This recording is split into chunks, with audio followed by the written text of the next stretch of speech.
इस लेक्चर में हम स्टैटिकली इनडिटरमिनेट बीम्स के बारे में बात करेंगे। अपने पिछले लेक्चरों में हमने बीम के जितने भी केसेस डिस्कस किए उनमें बीम जो थी वो स्टैटिकली डिटरमिनेट थी, यानी कि स्टैटिक्स की जो इक्विलिब्रियम इक्वेशन होती हैं वो काफ़ी थी कि हम एक्सटर्नल रिएक्शन की वैल्यू निकाल सकें। इस लेक्चर में हम स्टैटिकली इनडिटरमिनेट बीम के बारे में बात करेंगे और हम एक मिसाल के ज़रिए अपनी बात को ज़्यादा वाज़ह तरीक़े से पेश करने की कोशिश करेंगे। हम एक बीम को कंसिडर करते हैं, वो उस बीम में पॉइंट ए पर फिक्स्ड सपोर्ट लगी हुई है और पॉइंट बी जो कि दूसरा एंड है उस पर एक रोलर सपोर्ट लगी हुई है।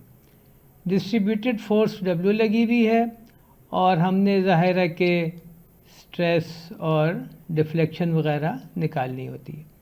पहला स्टेप जो ये है कि हम इसकी फ्री बॉडी डायग्राम बनाते हैं और एक्सटर्नल रिएक्शन की वैल्यू निकालते हैं।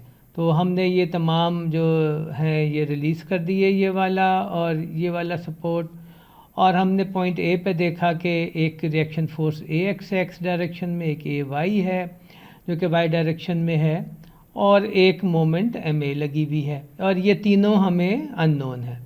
पॉइंट बी पर एक रिएक्शन फोर्स बी वाई है, ये भी हमें नहीं मालूम। तो जाहिर है कि हम यहाँ पर इक्विलिब्रियम जो इक्वेशन है उनका इस्तेमाल करेंगे, और वो इस केस में 3 है कि तमाम फोर्सेस जो एक्स डायरेक्शन में हैं उनका सम जो है वो ज़ीरो होगा, तमाम फोर्सेस जो वाई डायरेक्शन में उनका सम जो ज़ीरो होगा, और तमाम मोमेंट जो हम पॉइंट ए के गिर्द लें या फॉर दैट मैटर हम किसी भी पॉइंट के गिर्द लें तो उसका सम जो है वो ज़ीरो होगा।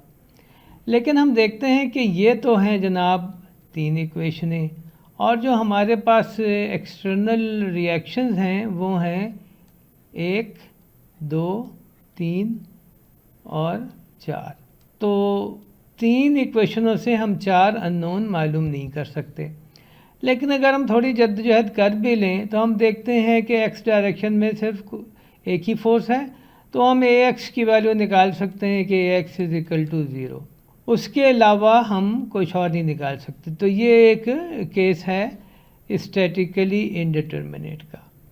स्टैटिकली इनडिटरमिनेट केसेस में जब इक्वेशंस कम हो जाती हैं तो एक्स्ट्रा इक्वेशन जो हैं वो डिफॉर्मेशन से आती हैं। तो हम जो है वो बीम के डिफ्लेक्शन या डिफॉर्मेशन इक्वेशन लिखते हैं, वो हमें पता है कि वो कुछ इस तरह है कि E I D square Y by D X square is equal to M of X.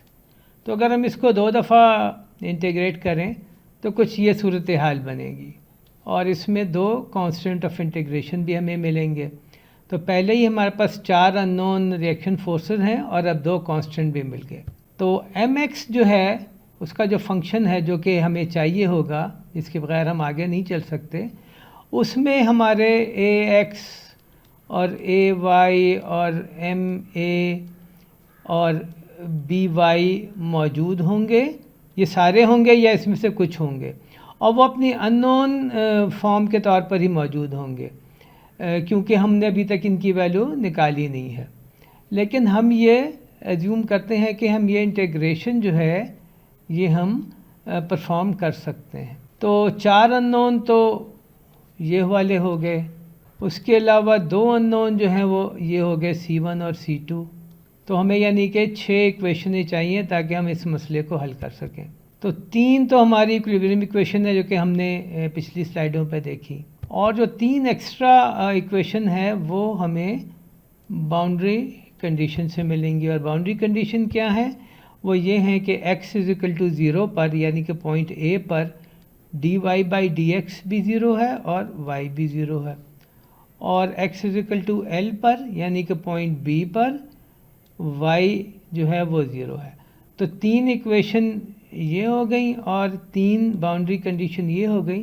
तो 6 इक्वेशन और 6 अननोन जो है उसको हम सॉल्व कर सकते हैं, और हमें तमाम एक्सटर्नल रिएक्शन भी पता चल जाएंगे जो यहाँ पर हैं और जो यहाँ पर हैं। और जब वो पता चल जाएंगे तो हम स्ट्रेस की वैल्यू भी लिख सकेंगे और हम डिफ्लेक्शन भी मालूम कर सकेंगे।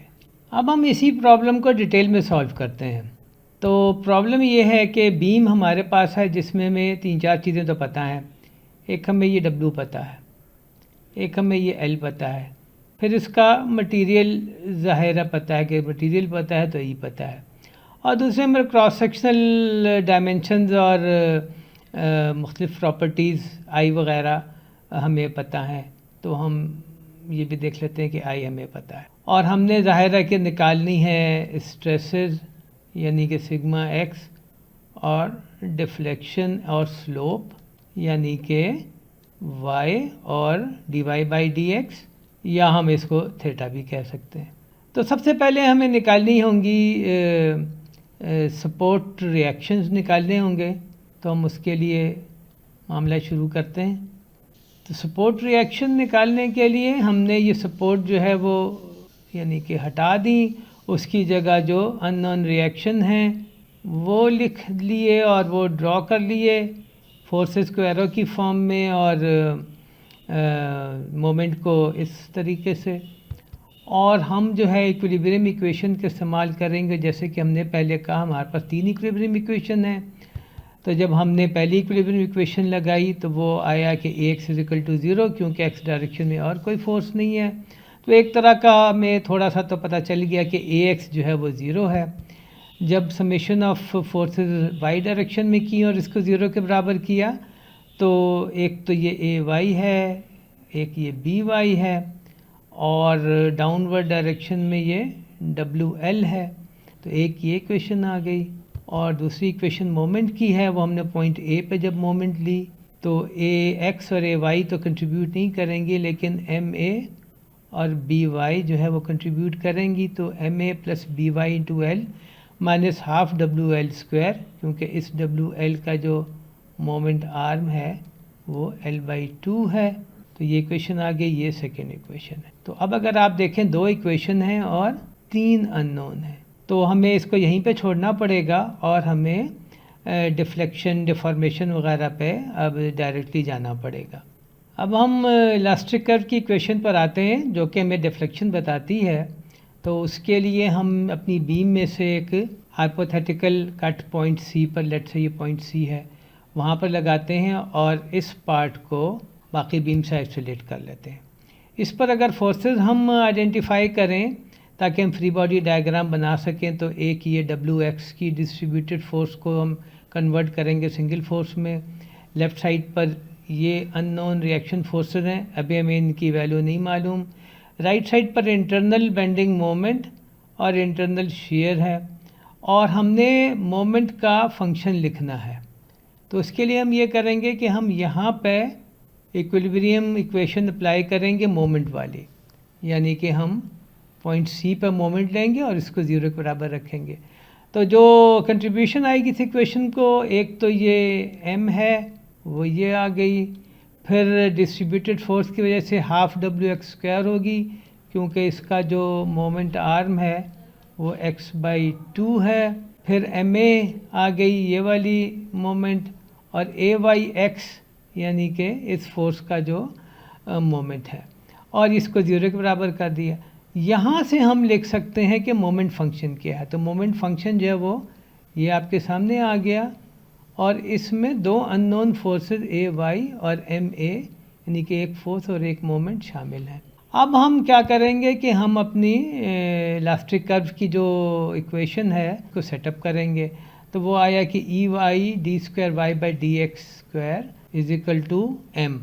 तो m जो है वो है half WX² plus AyX plus ma। दोबारा बताता चलूँ कि Ay और ma भी हमें नहीं मालूम, तो ये अननोन के तौर पर हमारी इक्वेशन में शामिल हैं। इसको जनाब एक दफ़ा इंटीग्रेट करें, तो इन तीनों टर्म को इंटीग्रेट किया विद रिस्पेक्ट टू x और एक कांस्टेंट ऑफ इंटीग्रेशन आ गया। एक दफ़ा और ये काम किया तो Eiy मिल गया, और एक और कांस्टेंट ऑफ इंटीग्रेशन हमें मिल गया। अब हम बाउंड्री कंडीशन अप्लाई करते हैं। तो बाउंड्री कंडीशन आपके सामने है।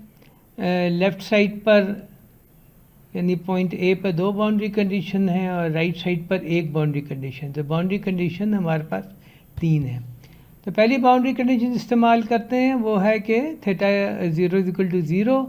तो यहाँ पर हम अप्लाई करें इस इक्वेशन में, तो आ जाएगा कि C1 = 0। तो एक कांस्टेंट ऑफ इंटीग्रेशन तो हमें पता चल गया।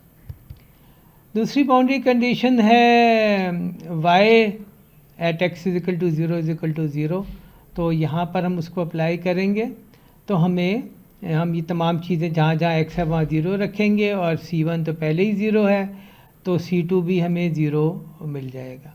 तो जब C1 और C2 0 हमें मिल गए, तो हम लिख सकते हैं कि EIY जो है वो अब जो है थोड़ा मुख्तसर हो गया है। तो EIY जो है वो है -1/24 WX4 + 1/6 AYX³ -½ MAX²।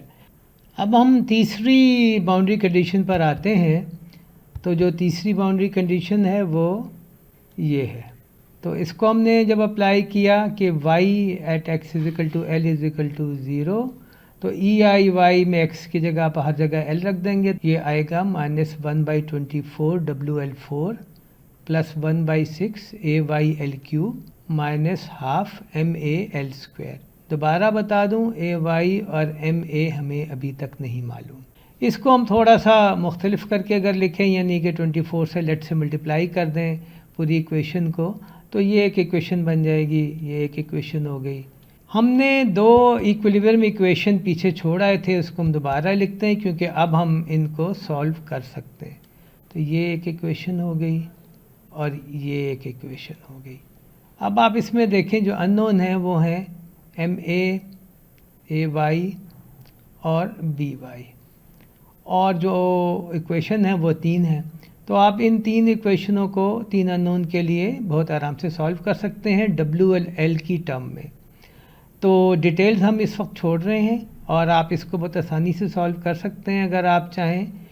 और हमारे पास आएंगी वैल्यूज़ AY की 5/8 WL, BY की आएगी 3/8 WL और MA की आएगी 1/8 WL²। तो अब हमने तमाम चीज़ें पता कर ली जो कि अब तक अननोन थी। अब हम एक्चुअली इससे आगे अब हम जा सकते हैं, यानी कि स्ट्रेसेस की तरफ और डिफ्लेक्शन की तरफ। अब एक तरह से हमारा प्रॉब्लम सॉल्व हो गया है, सिर्फ डिटेल्स बाकी हैं।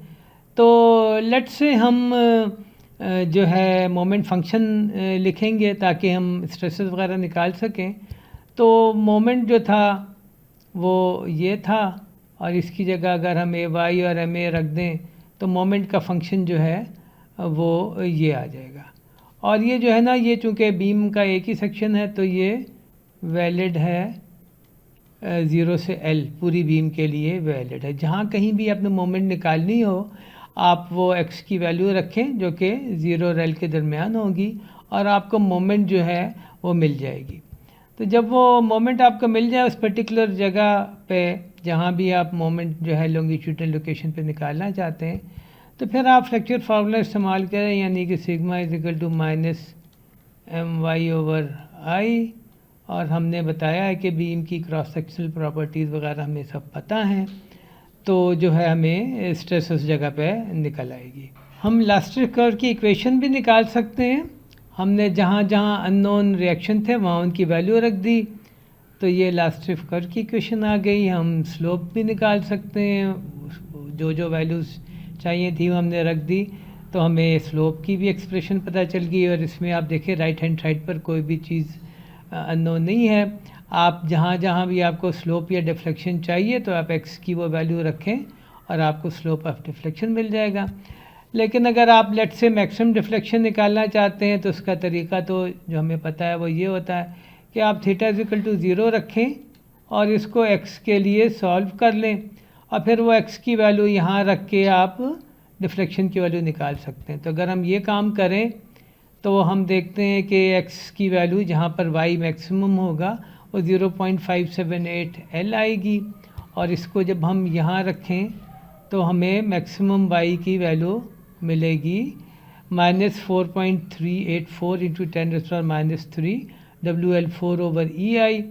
नेगेटिव का मतलब है डाउनवर्ड, और ये वैल्यू काफ़ी छोटी इसलिए है कि बीम सपोर्ट है बहुत अच्छे तरीके से लेफ़्ट साइड से, और राइट साइड पर भी एक रोलर सपोर्ट लगी हुई है। तो बीम की डिफ्लेक्शन जो है वो बहुत कम है। और अगर आप स्लोप निकालना चाहें राइट साइड पर तो वो भी आप निकाल सकते हैं।